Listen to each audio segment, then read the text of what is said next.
NDA government ने बहुत ही strong step उठाया है और आज राजधानी में बीजेपी की तमाम महिला कार्यकर्ता जो हैं वो एक आभार जताने के लिए स्कूटी रैली निकाल रही है। हमारे साथ भारतीय जनता पार्टी की वरिष्ठ नेता किरण घई हैं, हम उनसे बात करेंगे।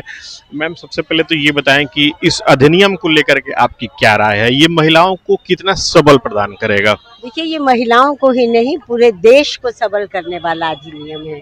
जब आधी आबादी सशक्त होगी, निर्णय प्रक्रिया में उसकी भागीदारी होगी, तभी भारत के विकास की जो दिशा है उसको गति भी मिलेगी, शक्ति भी मिलेगी, उसकी दशा और दिशा में बदलाव आएगा। यानी एक निर्णायक मोड़ आएगा भारतीय राजनीति में। एक यक्ष प्रश्न है एक प्रकार से ये, जिसका उत्तर इस देश की संसद को देना चाहिए।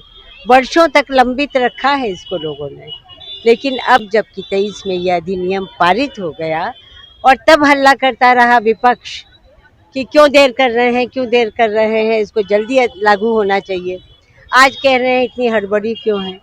तो विपक्ष को केवल विरोध के लिए विरोध करना है, लेकिन ये अधिनियम निर्णय प्रक्रिया में महिलाओं की 33% भागीदारी सुनिश्चित करने वाला अधिनियम है और इससे महिलाओं की दक्षता, प्रतिभा, ऊर्जा और क्षमता का लाभ पूरे देश को मिलेगा।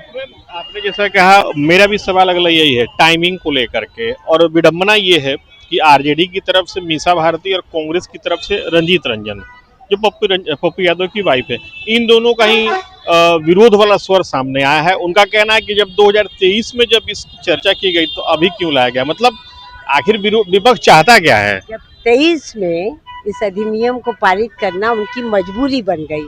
देश का वातावरण ऐसा है, महिलाएं इतनी सजग हुई हैं। भाजपा गठबंधन वाली सरकारों में, भाजपा की सरकारों में पंचायतों में 50% आरक्षण मिला और देश ने देखा कि मतदान में महिला एक सजग मतदाता के रूप में वोट बैंक बन के सामने आ गई। अब वो देश के निर्माण में भूमिका अदा करने की तैयार है बिल्कुल पूरी तरह से, तो उनको इग्नोर नहीं कर सकते। तो उस समय तो ये विरोध कर नहीं सके और तब कहते रहे कि 29 में हो जाना चाहिए लागू। अब उसका आदर करते हुए जब 29 में लागू करने की कोशिश की जा रही है तो वो टाइमिंग को लेके सवाल उठा रहे हैं। दरअसल विपक्ष बेनकाब हो गया है। ये रंजीता जी हो या मीसा हो, इनके दलों ने तो विधेयक फाड़ा था, वो भूल गए कि उन्होंने क्या किया था, पर देश की महिलाएं नहीं भूली हैं।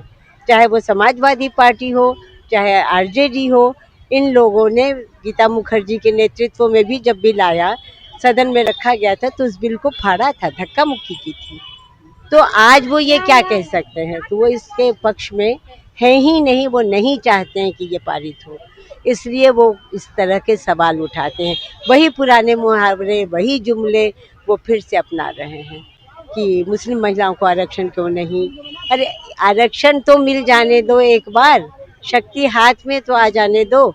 महिलाएं जब आएंगी तो वो करके दिखाएंगी कि वो क्या करती हैं, फिर जो संशोधन करना होगा होगा, जैसे समय की आवश्यकता होगी। लेकिन अभी परिसीमन पर बवाल क्यों? आबादी इतनी बढ़ गई है तो उसके आधार पर परिसीमन करना ज़रूरी है।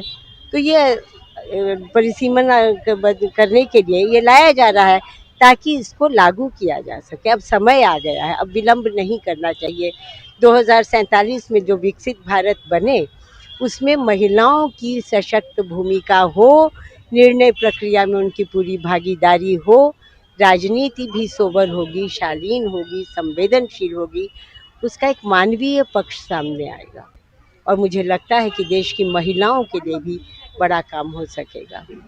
ये थी हमारे साथ किरण घई, जो कि भारतीय जनता पार्टी की वरिष्ठ नेता हैं, और इन्होंने स्पष्ट रूप से कहा कि जिस तरीके से ये अधिनियम लाया गया है इसका उद्देश्य यही है कि महिलाएं जो हैं वो सशक्त हों और 2047 तक जो सपना प्रधानमंत्री नरेंद्र मोदी ने विकसित भारत का देखा है उसमें महिलाओं की भागीदारी हो। श्वेत कुमार, टीवी 9 डिजिटल, पटना।